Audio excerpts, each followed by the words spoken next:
welcome back to another edition of AGI, Advance, Grow, and Innovate with AI. Your host, Jason Padgett here. Feel like I've kind of come of age today because I have another podcaster on here. This guy has a pretty big podcast, Leveraging AI. I've been listening to it since ChatGPT launched, and I fell in love with the whole AI scene back in 2022. It's on my list of podcasts I listen to weekly. I know he's gone way down the rabbit hole with Nano Banana. But Isar, why don't you introduce yourself a little bit, and then we'll dive into AI. Sure. Thank you for having me, first of all. This is really great. I love being on like AI podcasts. Usually I'm just on business podcasts and stuff like that. So great to be here. My background, about 1,000 years ago, I was an F-16 pilot. And after that, I was an instructor at the Air Force Academy, teaching young cadets how to fly, and then later on flying more advanced airplanes. And then I joined a small tech startup. That's what brought me to the US. So I moved here with a tech startup. You know, you wear a lot of hats in a small startup. I was initially in project management, and after that in marketing, and after that running the sales and marketing departments. And I was there for about 11 years, I think. When I left that company, I did an executive MBA, did my own startup I was trying to reinvent affiliate marketing. It was an awesome idea. I still think it's an awesome idea. I just couldn't make it work. And during that time, my main investor, who was the founder and CEO of the largest wholesale travel company in the US, came to me and said, "Hey, listen, you understand all this e-commerce stuff. We only do B2B wholesale. Do you want to start our B2C arm?" And I told him, "Well, you know, you're paying me pretty big checks to do the thing that I'm doing." He's like, "You're smart enough. You can do both." And so I was not smart enough, but I did run both for 3 years, I believe. And in those 3 years, the e-commerce travel platform took off. We built an incredible white label e-commerce travel platform, the best that was in the world back then. And I always like to half joke that was the first nail in the coffin of my startup is me trying to run both things at the same time. We've grown that e-commerce platform to $100 million in like 6 years or so. Wow. And then the bigger business, the bigger company that was a part of got sold, went through a large international merger. After a year and a half of interesting times, I got everything that I wanted on paper. So I got, through a merger, like there's at least three of everything. There were three companies in that merger. We had 4 e-commerce platforms. So I was selected to lead the unified team. My team survived as the leading of everything, et cetera, et cetera. So I had a fancy title and a lot of people to manage and a really big budget, and I hated every second of it. I'm a startup kind of guy, and I cannot do corporate. And so after about 2 years later, I hired a replacement, and I left that company. And that's when I got to podcasting. I was bored because I was used to running software companies, and now I had nothing to run. And I missed talking to business people, and I listened to a lot of podcasts, and I said, "Ooh, these podcasters gets to talk to a lot of interesting business people. Why won't I start a podcast?" I really had no other reason other than the fact that I was missing the business conversation. That led me afterwards to start a business that helped businesses grow, leveraging podcasting and live talk shows online. And I sold my half of that business to my business partner at the end of 2022, so October of 2022, thinking what I want to do when I grow up. And then ChatGPT came out. And as a super geek that spent 20 years running software companies and also being an investor in a few software companies and on boards and part of a VC and stuff like that, I very quickly started getting phone calls of people, "Hey, you playing with this ChatGPT thing? Can you tell me what it does?" And so one thing led to the other, and very organically, I started consulting to companies. One of the businesses I invested in 2 years before that, and I was mentoring the CEO on a weekly basis, was an online cohort training platform. Mm-hmm. So they connected, basically a marketplace that connected people with knowledge to people with needs, and build these cohorts for live, well, not live, but live on Zoom kind of training on their platform.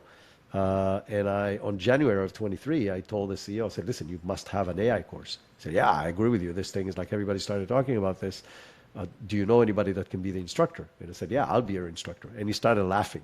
He's like, you were one of my first investors. You run companies. You want to be an instructor? I'm like, yeah, I love instructing. I love it.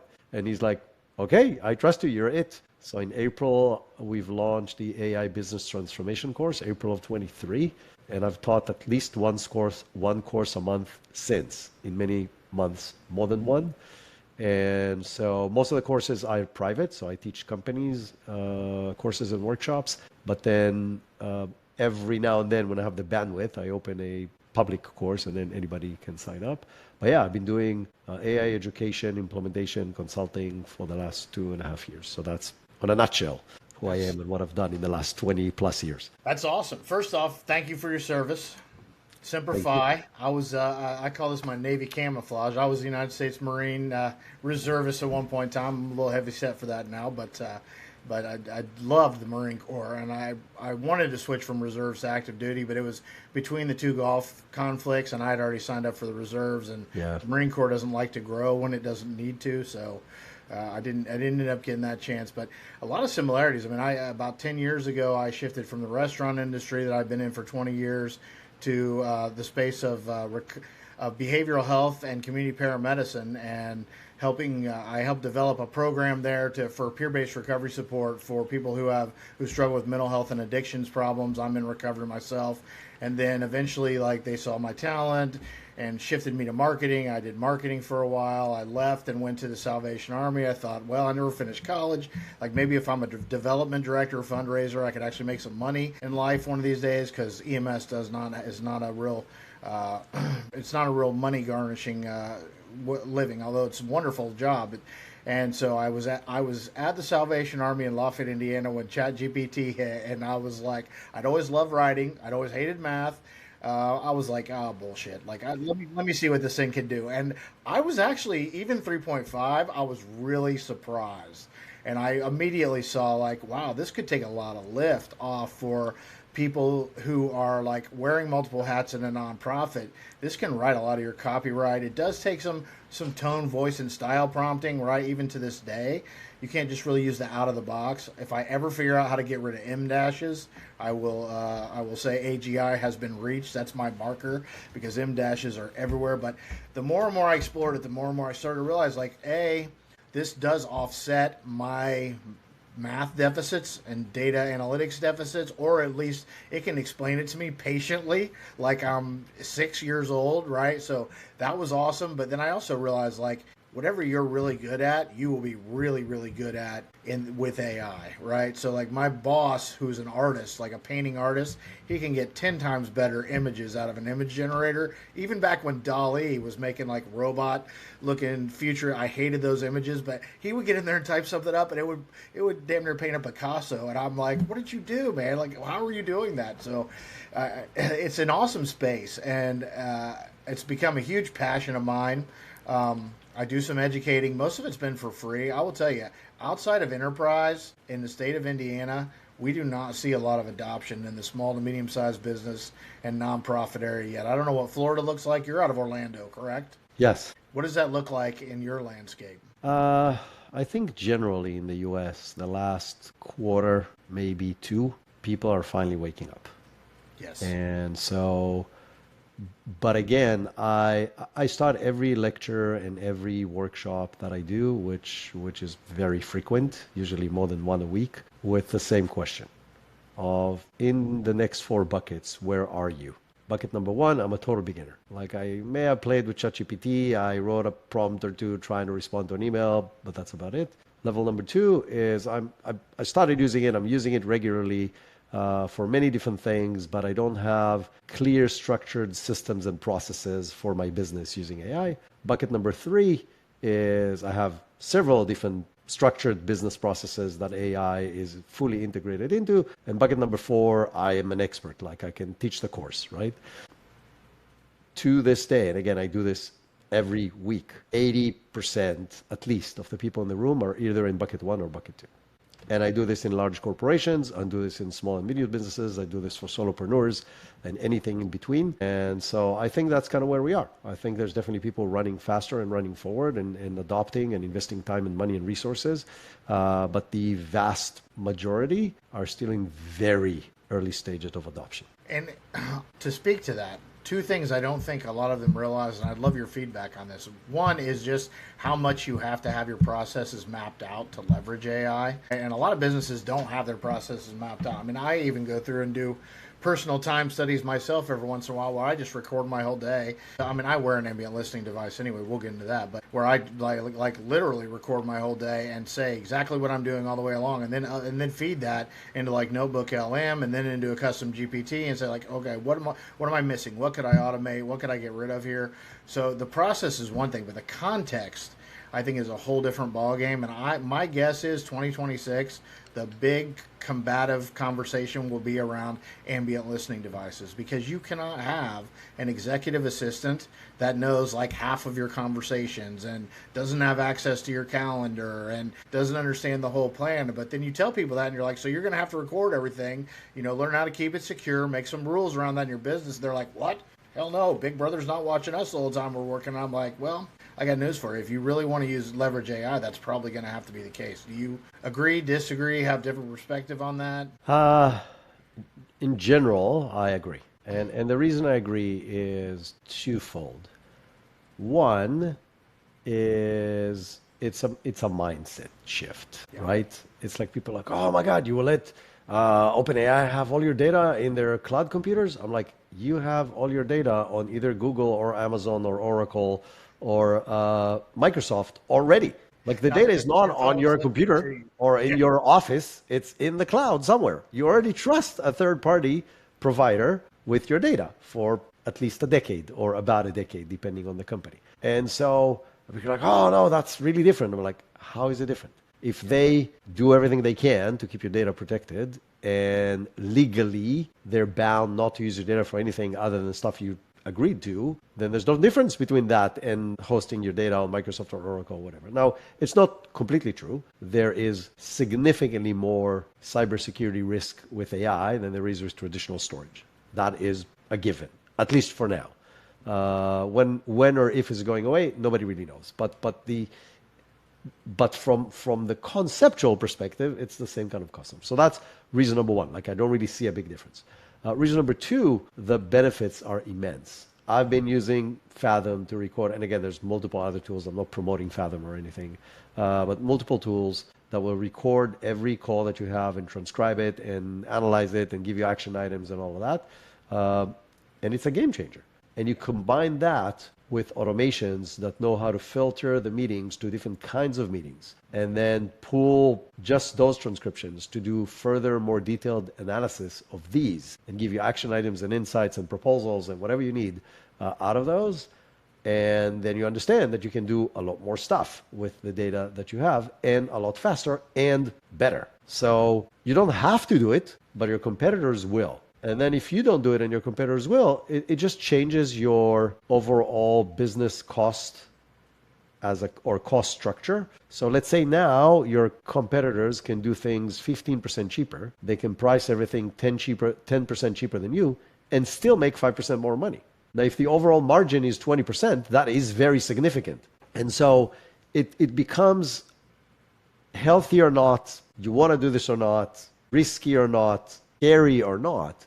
It is starting to become a necessity if you want to stay competitive. And it doesn't matter what the size of your business is. I agree. I would almost say that also, I've seen a lot of offers out there for people who will give you like the instructions and what knowledge to upload for an executive assistant custom GPT, right? And I have one myself, but again, if you're only given it half of the context of your work, it could make some really wrong decisions based on not having the full story. To me, it's like back in the day, you had a secretary who sat in the corner of the office who knew what you told her. Like I never did, right? I'm damn near that old, but not quite. But and she would type things up, or he would type things up, and now you have like an executive assistant role, and the executive assistant like follows the CEO around. It has access to all of the CEO's email and calendar and all that, right, can almost be a shadow of the CEO. To me, that's where the space for an AI executive assistant is. If you try to treat it like a secretary, you're going to get some bad outcomes, and then probably blame it on hallucinations. But really, it's the whole bad input, bad output. Yeah, I think in addition, beyond the assistant, not assistant, if you're really scared or regulated or whatever, you can stay within the universe you're in. So if you're the Microsoft universe, you can go with Copilot, and then your data stays within the Microsoft universe and it doesn't go anywhere. And if you're in the Google universe, you can use Gemini and that's it, and that stays in the Google universe. And you already trust these companies with everything that you have. And so it doesn't really matter whether you're going to add AI on top of it or not. By the way, they're running a lot of AI in the background anyway. Like even if you're not using the benefits of it, they're doing it for managing your files, managing storage, giving you context, allowing you to do search. Like if you're going to your Google Drive and you're searching for a file, well, guess what? An AI went through your files before to categorize all your files and get all the keywords and know what the document is about. That happened way before you had access to an AI kind of like prompt line. And so it's not that these concepts are new, it's just that we have access to them right now. And these companies that we trust with our data before AI should get our trust with AI because it's the same company and they're still using AI just like they did before. I would agree. And I would say Microsoft must have been listening because my boss and I were having a conversation about 2 weeks ago. And I was like, listen, we should just consider, I know it's not an easy move, but we should consider moving to the HIPAA compliant paid Google ecosystem because Google is so far ahead. Like we paid for Copilot for he and I and our head tech IT guy. And for the last year, we've been like, it won't do anything at all. It sucks. And finally, I think they must have leaned on OpenAI enough to get access to like current chat GPT because now you can create custom GPTs. It works better, not best, but it works better than it has within the last couple of weeks. I agree with you. I think in general, Copilot is subpar. I think a lot of it has nothing to do with their relationship with OpenAI or not. I think it has to do with their rollout, security, customization, integration to their stuff. So I think they had access to the top models all the time. It's just the way they implemented them crippled them dramatically. So stuff that you could easily do in ChatGPT just did not work in Copilot. They are getting better. They are still behind, but if you want to stay within one universe and not share your data with anybody else, then that's fine. That's your option. And I think that's a fair assessment. I would say they're at least waded deep enough into the waters to make it through all this. I'm not sure Apple has. I am skeptical as to whether or not Apple will be a blockbuster and we'll look back. We thought was going to rule the cell phone world forever. Like they're they're like a relic now because they've really screwed up on their intelligence. 100%. Now the flip side, and you've been playing with Nano Banana. I have not yet. I did share it. I have a stepbrother who actually lives in northern Indiana, and like 3 weeks ago, he was asking me if I could help him redesign a property that he wanted to change with AI because he was paying a ton of money for somebody he didn't like to do the redesigns. And I introduced him to Google AI Studio and to ChatGPT, and he was having a hit or miss with it. And then Nano Banana launched, and he said it's awesome, is it not? It's incredible. It is mind-blowing how some things that were kept to professionals with professional tools, so graphic designers with Photoshop, you can do with a single sentence without having any skills, experience, or anything. It's mind-blowing. I see Notebook LM has been the one that has actually rocked my world because I love being able to, like, we will record all of our leadership meetings that we have every week, and I'll just keep a quarterly file in a paid Google account in Notebook LM, right? And I can interface with that and ask it questions. Now it'll generate videos. Like the little podcast thing was cute for a minute. It got old fast, but now we're actually leveraging it to generate like 8-minute training videos that we can just send out in teams to the rest of our company. It takes zero time. I mean, you can just go do something else while it's creating it, right? And it's pretty good. It's all animated, but it's not bad. I just unlocks like that, and the fact that this is one more thing I'll throw out there is I don't think that the general public understands that if you use RAG, retrieval augmented generation, strictly rather than a predictive large language model, you won't get hallucinations. So You will reduce them dramatically. Let's put it okay, this way. It doesn't mean that you won't get them. The biggest benefit is not just percentage of hallucinations, it's just the depth of the content. None of these models have deep expertise in specific domain. So they are the jack of all trades, but the master of none. Now they're getting better in more and more topics. And now, you have Sam Altman saying they're in PhD level in all these different things. Maybe yes, maybe not. But even if they are in a PhD level, they still don't know your company. They still don't know your niche. They still don't know your industry. They still don't know your clients. They still don't know your operations. They still don't know your processes. They don't know any of that. If you give them that information, then the answers you're going to get are a lot more specific to you, your niche, your operations, your company, your coworkers, and so on. And so, yes, there's a huge benefit if you give it the right context versus if you... Have you heard the rumors that that's what Mir Murati's company is probably going to focus on, is fine-tuning models? I think they can focus on whatever they want at this point. It's these kind of people like, Because I raised left. $3 billion. I was an executive in OpenAI, so anybody who's willing to give me $2 billion, yes, I'll give you. Okay, let's go. Yeah. And then you figure out what that's going to be afterwards, because now you have $2 billion. Yeah, it is an interesting landscape. I didn't pay that much attention to VC world before, but I know just from listening, like, this is unheard of that people would raise the money Zuckerberg spent on software engineers not too long ago. AI software engineers was just crazy, and then to turn around and like get in trouble because they don't have safeguards anybody would ethically agree with in Facebook. I don't know. I try not to pay. I'll be honest. The only thing I pay much attention to, I think it's hilarious to watch Sam and Elon go back and forth. So I do pay a little bit of attention to that on X. But I do that does bring up, like, you and I listen to this. We pay attention to it. Like, people who are really starting to explore it are paying attention to it. But if you look at what the general public has access to as far as information around what's going on in AI, sometimes it's understandable why they're skeptical or haven't really dove in yet. Yeah, no, I agree with you 100%. So my podcast, I'm not, because you mentioned it, there's 2 episodes a week, right? So one episode is a very practical, down to earth. I find the best practitioners over the internet, or if I find a use case that I want to share, then I will share it. But it's usually other people, and they will share exactly how they're doing it. Like, show the magician behind the curtain and the prompts, the process, the tools, like everything. So it's very practical. And that was the only thing I recorded for about a year out of the 2 years of the podcast. And it was very hard for me to stay up to date with everything that was happening.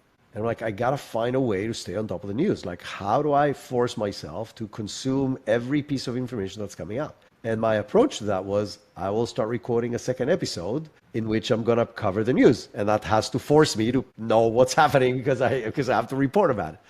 And that became a very time-consuming investment, but it helps me stay on top of the news, and it brings a lot of value to the listeners. So I do this, but it is very, very hard. And really, I think for the average person who is not, all invested in this field, which is the vast majority of people, most people just have a day job that is not AI related, then the only way to do this is to follow people like you and me who share the news. And, whether you're a newsletter kind of person, sign up for a newsletter or 2, or if you're a podcast person, then listen to a podcast that covers whatever is happening, or YouTube or TikTok, like, it doesn't matter. But find somebody who is reliable and consistent and with depth that can provide you this kind of information, and his or her analysis or perspective on things that can definitely help you kind of like stay up to date on what's happening without having to spend a day a week going through all that information. That's the exact same advice that I give people. And I tell them to start with podcasts, general podcasts on AI, because the problem with YouTube is a lot of what you get there is like Jeffrey Hinton and these guys that are, telling us the Terminator is going to be here in about 2 weeks and we should all run in hot. There's a lot of doomsday stuff on YouTube if you just search AI on YouTube. And in the podcast space, there are a lot. There are actually probably about 5 that I follow that are yours included, that are very good and informative. I was the same way. I started just because I wanted to talk to other people about it and get involved, and then I started a second one because I became so passionate about AI and education. I really feel like that space is where we need to be having some serious conversations. I love that the government just put out this AI.gov, and there's a project that K through 12 students can get involved in at their state level, and then a regional level, and then maybe even go to DC. Regardless of what you think of the politics of, I actually like David Sachs. I love the All In podcast. That's the only long podcast I listen to, because they have Jason. I can't say half their last names, but Jason is extremely left, and then the rest of them are kind of right. They got David, who's in the White House. So that's really kind of where I get my politics anymore. But I do think that getting it out there and getting these kids involved with things, that this is going to change the landscape of education big time. And I can't wait to see how much it disrupts this system that we have, that we set up in the 1920s for factory workers. I agree with you 100%. I talk about this in the podcast all the time, as you know. Oh yeah. I think it's the greatest opportunity our education system ever had. Yeah. And also potentially the biggest risk to the education system if they don't embrace it and understand how to leverage it and understand how to benefit from it, not as a system, but for the benefit of the actual students. And I think that's true from K through PhD.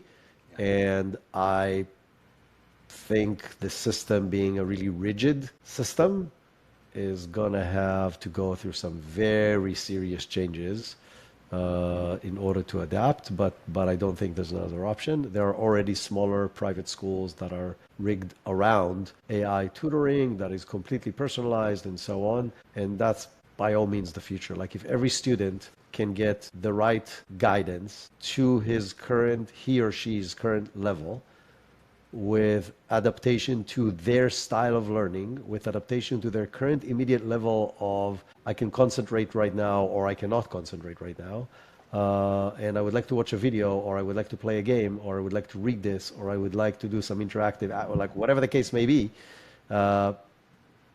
is transformative. And then the teachers, instead of being cogs in a really large machine, becomes actual mentors, people who can help students grow as individuals, as people, which they have exactly zero bandwidth to do right now. And so I think everybody wins. I think the teachers are going to be happier. I think we're going to grow a smarter, better, more sophisticated generation. I think it will allow people, kids and adults, to run ahead on the stuff that they can.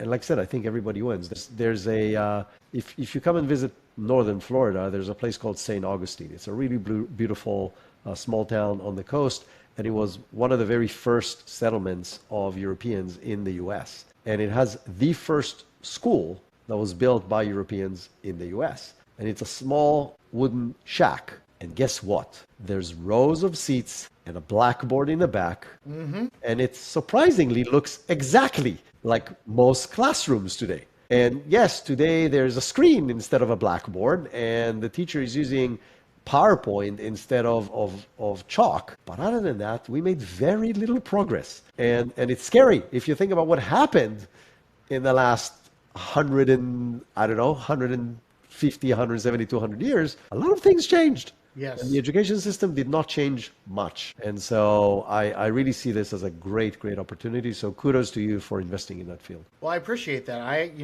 Reid Hoffman has a Possible podcast, which I also like. It's on my other phone. So I have one podcast. I have one that's like information. All the information podcasts are on my one phone. Those are I must listen tos. And then I have, I like to get different perspectives. I'm reading Empire of AI, even though I think Karen Howe is extremely hard on the industry and absolutely hates big tech. But I always like to get from every perspective, and Reid comes more from that, imagine what if everything breaks humanity's way. But he had a woman on there by the name of Mackenzie Price, who's creating just this, private AI run schools where kids spend 2 hours in subjects in the morning. They are in the top 10 percentile across the United States and how well they do on testing. All the teachers are called mentors, not teachers. They don't pay less than $100,000 a year to those people, so they're well paid. And then the rest of the day is spent on like sports and art and dance and like interacting and learning how to work with each other. And I look at that and I'm like, yes, that is beautiful. How do we scale that? Yeah, I'm with you 100%. I'm with you 100%. Now, you were just in Israel not too long ago, were you not? I was for an entire month. I'm sorry for the things that are going on over there, and I'm sure you have family over there. My heart goes out to you, but it is curious to me, like, what does AI adoption look like in another well-developed country? Is it about the same as it is here? Do they worry about China? Do they? So I think there's less worry about China because I think we're not in the same global domination race. I don't think anybody thinks that the world will use Israeli AI technology, definitely not on the hardware side. As global power. So I think the fear from China is not there. There is, as you probably know, a very developed high-tech scene in Israel with many startups that are extremely successful out of that ecosystem. And so I think there's a like, I guess like in any place, there is the Gauss bell shape kind of like distribution. Do I think more people in Israel know about AI than here? Maybe, just because we have a much higher concentration of employment in the tech industry than here. And people in tech tend to be, well, guess, more techie. So they're more involved, more following that, more connected, less objecting to using technology. And so, yeah, I do think there's probably a higher adoption rate in Israel, but probably not by much. And I think it's skewed not because it's Israel, but because Israel has a high concentration of tech workers, hence the alignment with what's happening in AI. That makes sense. What's your perspective on China? I think China's killing us on EVs, on robotics, on energy, on a lot of things that I like to hear we're doing just as well on. I do follow some Americans who are really into Chinese tech, and it sounds to me like while they have some problems with their city infrastructures because they spent too much money on that, like on the tech front, that's kind of what the government's behind right now, and they're kind of kicking some butt. I think it's a mix. I will say a few things. On face value, you're right. They have better robotics than anybody else in the world right now. They're creating some pretty amazing AI infrastructure. I think they're still behind on the AI software side of things. And I think they're still behind on the AI hardware, the actual chips side of things. Can they catch up? Potentially. The only question that I have, and I don't know the answer. I'm gonna leave it as an open question. I'm old enough that I was a part of the Cold War with Russia. And we were scared, terrified from their airplanes and from their technology and from other stuff. And over the years, I had the opportunity to actually participate in exercises flying an F-16 against MiGs and actually sit in the MiGs and see what they are and what they have inside. And in many of these cases, their technology was on paper more advanced. They have stuff in their airplanes that not a single American airplane has. It just doesn't work, or it kind of works, or it kind of works in these particular scenarios. And so I think face value is awesome. Face value needs to be translated into consistent value. In the military side, that could be military value. On the monetary side, it could be financial value. On the business side, it needs to be business value. But you need to use whatever it is that you're developing to consistently deliver value to the audience you're catering to. And I think the jury is still out on that in the US and in China. Yeah. Right? I think it will be very interesting to see how the Chinese economy and how the US economy and how any other Western world economy or AI-enabled economy changes its growth trajectory because of AI. If this happens faster in China than in the US, then yes, they built better system than we did. If it happens the other way around, then we built better systems than they did. I think it's very early to call that. I think it will be very interesting to see how that evolves. China has much bigger problems. Since you mentioned like reading and you're interested in kind of like bigger thinking questions, I highly recommend the book, The End of the World is Just the Beginning. Okay. It's a fascinating read, and it talks about kind of like the global geopolitical, financial, trade situation, and with an historical view on how things got us to where we are, and with a potential projection of where we might go. And China has really serious problems, really, really, really serious problems. And yes, it helps when it's not a democratic country and you can kind of like, push things under the rug and you can make believe with eventually this thing falls apart. Yeah. Like when the underlying, the baseline of everything is cracking, it is very hard to build a tower steady. Now, can they figure it out? Maybe. Some of the things will be very hard to figure out. And so, do I think we're currently in a very close race on AI? 100%, not taking anything away from them. Do I think there are some things in AI they're doing better than us? For sure. Can it last and help them overcome the really bigger issues that they have right now? I'm not sure. Yeah, I could see that. I think really when I look at Asian countries in general, and I'm kind of generalizing, I could be off, but the feeling that I get, the worry that I actually have when it comes to the American mindset versus the Asian mindset is I feel like the majority of Americans are consumers of technology, and a lot of Asian people try to create more with technology than just 30-second TikTok. Then they're done and then we're going to sit down and stream Netflix. Like we're building Italian brain rot using AI on TikTok, and in the meantime, I did see China had a 5K with all these different robots that people have built, from like R2D2 looking things to pretty cool bipeds. Like I worry that minds, if that doesn't shift a little bit and we don't again get into our K through 12 education system, like, hey, these technologies can do a lot more than just create entertainment. They can create. Imagine the possibilities of what they can. Yeah. create. So I'll first of all, I agree with you. Like we have no disagreement here, but going back to kind of like expanding on the point that I said before. In the U.S., if you want to drive an electric car, there's an 80% chance you drive a Tesla, because what are the options? Electric Ford Mustang, electric F-150, a Kia, there's not too many options. And none of these options is even close to the Tesla in value or capabilities. Or stupidly expensive. Like they are, you can buy something, but it's going to cost you twice as much as buying a Tesla that does more or less the same thing. In the rest of the world, Israel included, Chinese companies rule. I was just in Israel for a month. Every single day, I saw another Chinese brand that I haven't seen in the days before. Forget about a model. Like, What the hell is this thing? Every day. So there are dozens of electrical cars from China that look incredible. Yeah. Inside and outside. You're like, I want this car, and I want this car, and I want that one. They're not that expensive. And they're half the price of a Tesla. The problem is they don't hold value. They have a lot more breakage. It's companies that existed for 2 years. They may go under 2 years from now, and then there's nobody to service your car because they keep on starting all these new companies to build cars because they're giving them incentives and they can compete. So again, you look at the car, oh my God. And then you start talking to people who own the car for 2 years. Oh, this broke and this had to drive back and I had to do that. And it's a brand new car. Why does it have so it's, yes, they're running fast 100%. They're developing incredible things 100%. Can they make it in a way that, going back to what I said before, consistently provides value? Time will tell. I'm not saying no.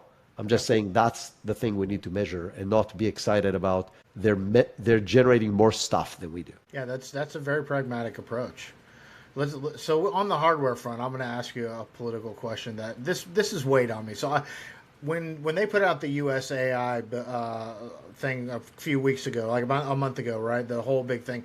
And again, the All In podcast did like a 6-hour thing where they had Vance up there, they had Trump, they had Jensen Huang. All right. The one thing that stood out to me that concerned me was listening to President Trump talk about the fact that he wanted to break up NVIDIA when he came in, that he didn't know who they were, and that he was told that he can't. Like, we are too dependent on them. And he was like, what do you mean? Like, how many competitors they have? And they said none.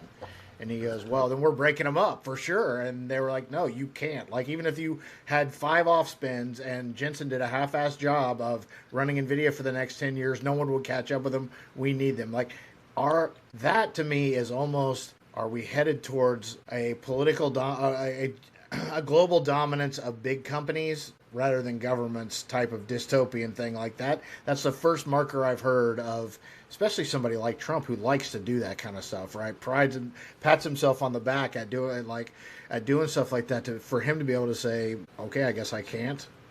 That's concerning. So the short answer is yes. I do think we're going to this dystopian environment. I mean, we're already there. We don't have to go anywhere. It's just going to get worse. That's the only difference. Listen, I heard a very, very interesting commentary, and I don't remember the name of the guy, but he basically said that apparently, the mix of complete freedom of speech together with almost complete democracy, when I say almost complete, is like freedom not just for that, but to be able to do a lot more stuff than you can in other countries, together with fierce capitalism, ends up cannibalizing itself. When you get to the point that the strongest companies in the world control the technology we're running on, controls the media, because most of the media today is social media. Like, they get a lot more eyeballs, definitely on the younger generations, than traditional media. So they control that. They control the underlying infrastructure. They control basically the minds of tens of millions of Americans. And the younger you go, the more control and more reach that they have. So, and they have more money. So going back to the capitalism side, so the driver is, how do we make more money? That's the driver. It's not how do we do the right thing for the country, for humanity, it's how to make more money. Because if not, let's say you want to do something else, you will lose your job. That's why you're the CEO of that business. Now, can you sugarcoat it and saying, yes, we're doing this? Yeah. But at the end of the day, if you're not going to deliver growth this quarter over next quarter over next one and so on, you will lose your job, even if you did amazing things for humanity. And so the biggest driver is capitalism. You can say whatever you want to say, and it's getting more and more extreme and more dividing. So the language is becoming more and more dividing. Think about how many kind of like co-partisan stuff have you seen in the last few years. Yeah. Bipartisan stuff is very, very, very rare. It is. And it's not just that. Like the way one side talks about the other, and it doesn't matter. It doesn't matter if you're on the left or the right. It's right. Not like we disagree on this. You are the devil. Yeah. You're the devil, and you're going to doom this country, this earth. Like, it doesn't matter, depending what the conversation is. Yeah. That's the conversation. And when we were kids, it was we both want to get to the same place. We just completely disagree on how to get there. Yeah. So we can be in the middle. I do think that there is a toxic mix that we're in right now that is not necessarily leading us in a healthy situation. Now, you hear the big leaders of AI, all of them are saying we need to find a way to equally distribute the value that AI is going to generate. And my question is, are you fucking kidding me? I don't know if I can say that word in the podcast, but I just did. I'll click the box. I think I already really, I'm like, you are going to take the trillions of dollars you're going to make, and you're going to decide who gets to decide who gets how much money. So it's equally distributed. Do you get to make the same $5,000 that everybody else on the planet once we take out all the profits of your company? Or you get to keep $1 trillion of two and just everybody else gets 5,000. Like, how does that work? And the other thing is people talking about, universal basic income. I'm like, universal basic income is impossible. It's impossible from so many different reasons. But reason number one is that basic income is a very, very different concept to every person that you look at. And for some people, basic income is $3,000 a month. For some, it's $30,000 a month. And for some, it's $300,000 a month. And I know it sounds crazy to people that there's people that would spend $4 million a year to just maintain their living. But there are a lot of people like that in the world. So unless you take them out of their homes, out of their cars, out of where they live, out of their life, then there is no universal basic income because it's not universal anymore. So then who gets to decide? So I don't see this as a real option forget about like an actual thing that can happen. Man, I had a lot of thoughts. So first off, I'm pretty much a neoliberal. I don't think our form of capitalism is good anymore, but I totally think capitalism works. I just think that we need to redefine what a monopoly is and what we need, and re-identify what we need to break up. So it used to be, if you didn't have a B2B competitor, then you needed to be shook up a little bit, right? I would say now more if you have thought control or an audience that's a huge, it's too big, like you probably need to be broken up. Or if you're, if Yeah, but I don't think that's doable either. Like I don't know. I'm trying to just think about it from a practical way. Let's say you break out Facebook. What do you break it to? Like who controls which You would part? break it to Instagram, WhatsApp, and then Facebook. Perfect, no problem. So now Facebook instead app of one itself would company, be you have your three spot. companies, but they're all doing the same exact thing. They're all pushing it in the same exact direction. It's not that one of them is now going to be the opposition and do something else for humanity. They're still going to be driven by greed. And again, don't get me wrong. I'm a very strong capitalist. I'm a huge believer in capitalism. I just think that there is an edge that we're about to fall off I don't if you disagree. keep on moving in that direction. But I think so. This goes back to business too. So let me just throw a theory at you that I have. Like the algorithm that is basically like your reward function in most of these out of the box AIs is the same shit that comes out of social media, which is, did I make the end user happy? Did I get, like, if that wasn't the reward function, if you weren't looking for that dopamine hit, like if the reward function was I was useful, I created this, like, again, if you matched it to a business, so the KPIs were the actual reward functions that you train these things for before they, on the back end, then you would have totally different machines that weren't trying to be our girlfriend or our best buddy, but that would be way more productive than they are. But people in government don't understand technology even close to that level. So I don't know how you would even begin to regulate changes in algorithms to make them help. It's just like the food industry, right? Like the reason I probably weigh 300 pounds is because all the high fructose corn syrup and other shit that's been in our food since I was a little kid, right? You've got the same kind of algorithms in most of what they put in front of us. The equivalent of high fructose corn syrup is what those dopamine hitting algorithms are, and unless you change that, the technology is going to not be healthy for anybody. But as long as the only driver is how do we make more money, that's going to be the way it's going to work. Going back to what I said earlier, like as long as the only driver, or I won't say the only, that's not fair. The most critical one, because that's what's going to decide if the company survives or not, and if you survive as the leadership person of that company, then that's what's going to keep on happening. Can I throw one more thing in there? Because millennials really almost made it stakeholder capitalism, right? Which is still the same thing as shareholder capitalism, but it was like they cared whether or not Coca-Cola treated or made it look like they treated their employees well, were good on the environment. Like it is possible to use the power of the dollar to change the way companies act. I just don't think it's very easy, and I don't even know that it's feasible. But I hope you're right. I hope you're right. well, I don't think the American public wants to. I mean, look at them. When they went from 4.0 to GPT-5, nobody, this many people were complaining about the fact they couldn't leverage a reasoning model when they needed to, and this many people were like, "Oh, I just lost my best friend. It doesn't talk to me the way that it was," or "I lost my girlfriend." I'm like, that's when I'm just like, we're headed for. Yeah, but 2 weeks later, everyone's like, "Oh my God, this is awesome," and they already. Oh yeah, yeah, So the backlash was very short. yeah. It was very extreme, but it was very short.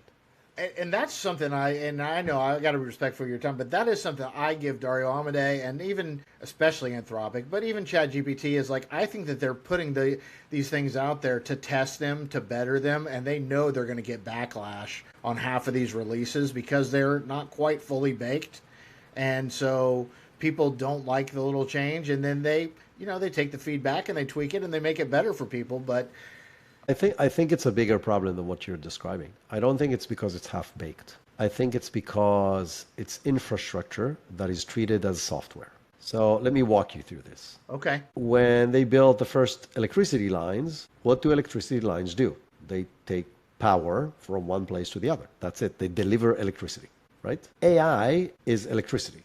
It's the new electricity. It's an infrastructure. Meaning, now, what happens at the end of electricity, the people who make the electricity don't care. Whether you're using it to light a light bulb, run a factory, drive your car, doesn't matter. I'm going to make the same electricity all the time. AI, from a conceptual perspective, is an infrastructure. From a practical perspective, they are competing on the application. The problem is, in the last 2 years, the number of applications is the number of people who are using it, because every person is using it differently. Yeah.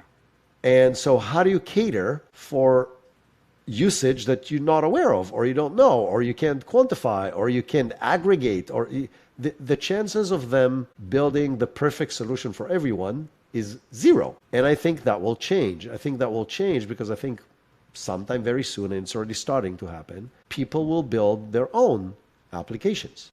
And then they will use AI as infrastructure. And then all that open AI, well, now the good or bad news, depending on which side of the equation you are, is those companies understand that if they're just infrastructure, it will be easier to compete with them.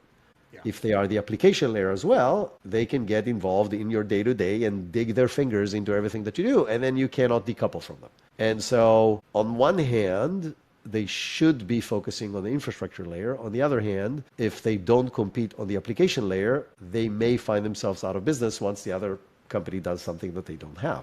And so it's a very weird scenario that I think we've never been in as far as the internet was kind of a little bit like that.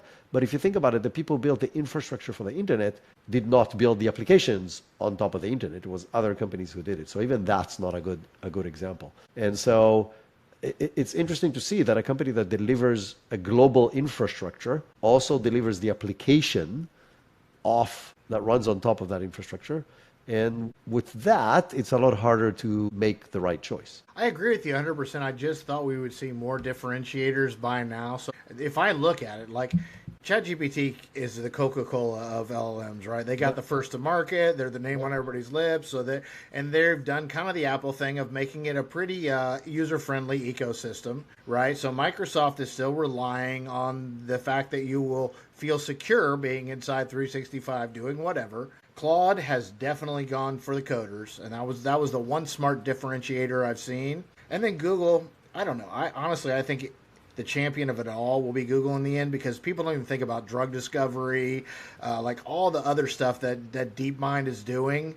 That, you know, even if they lost search, I think that drug discovery and the medical advancements would offset that within a couple of years anyway. Or electric fusion, or any kind of scientific breakthrough.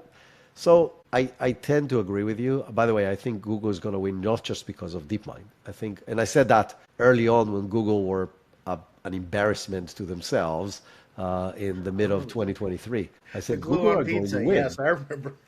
Google are going to win because Google have more compute, more reach, more distribution, more scientists, more money, more data, literally on every aspect that is required, that you got to get a tick in the box to be successful in AI. They have more than everybody else. If you compare right now what Google is offering across the board, they are ahead on most stuff. They have video generation. I mean, that's video incredible. Generation right now, voice. Image generation, data analysis capabilities, code writing, close, probably not there yet, but I wouldn't bet against them on that either. They're generating their own chips, which no other vendor is doing right now. Like it will be very, very, very hard to compete with them over time because they just have the best and more ingredients than all the other players. And so it's just unfair competition. I 100% agree. You know, the one I didn't mention that I hear some people think is a powerhouse, but I just don't, is Grok. Aside from doing edge case weird stuff, like if I want a picture of Kamala and Donald married and, or something to say something that, other models have safeguards for, that's the only time I ever go to Grok. So I use Grok a lot. Do you? Yes. When it comes to news finding, news analysis, summarization of real-time data, it is better than the other ones by a big spread. When I do my weekly news episode, and trust me, I try with the other ones all the time just to see if it's catching up. Grok at that particular thing is just better than all the other ones. So if you can afford to find specific edge cases and use different tools for different things, then there is room for Grok as well. I'll have to try that. I use Perplexity pretty much for that. Like if I don't want any personality and I just want a report, I'll use Perplexity. All right, man. I could talk to you about this stuff forever. It's awesome to pick your brain. There is a question I always ask my guests at the end, kind of my fun question, which is, if one sci-fi movie was closest to having had it right in the next 10 to 15 years, which one do you think it was? Wow. I don't know. That's a tough one. I'm a cautiously optimistic about the future. There are days that I'm a complete doomer. So then we'll tell you, oh yeah, Terminator for sure.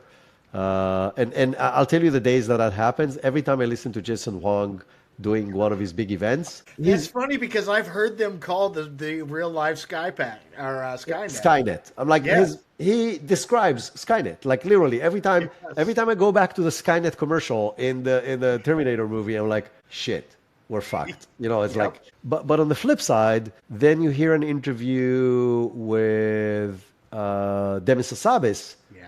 And for those of you who are listening and don't know, he's the CEO of DeepMind. He's probably one of the most incredible minds of our generation. And he is all about, since he was 4 and he started programming, all about how do I make this best for humanity? And he's talking about all the stuff that you talked about, right? How do we solve cancer?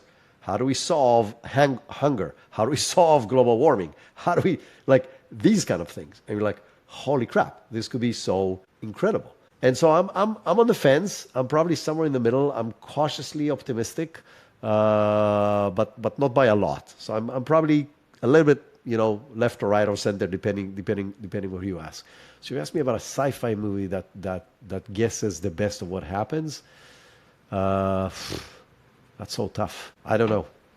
I don't know. Well, first off, the Lex Friedman interview with Demis was amazing. Absolutely. I agree with you 100%. I love Demis. I like Dario as well, but those are probably the two guys that I actually listen when they're talking and figure they're not mostly hyped. They're actually telling us how they feel. But Blade Runner has been my pick for a while. I think that's interesting. That's very dark. I don't want to be in a Blade Runner future, but I can definitely see how. The thing that started coming to mind, but I think that's too far into the future because it's not just the future of Earth, is Star Trek. Yeah. And the reason for that, it is still balanced, right? There's really bad things and there's really good things in that universe, just a lot more advanced technologically. So that was kind of where I'm going. We're like, okay, we're so far out of, flying to different planets and engaging with other species and so on. It's going to be too foo-foo for your question. No, and actually because of the evolution of kind of their government structures and them being more humanistic, like you're not the first person who said that. That they're hopeful that we're headed in that direction anyway. Amen. All right. Thank you for joining me today, man. 100%. This was awesome. I will put the links to your show and your website and everything in our show notes. Perfect. I appreciate that. All right.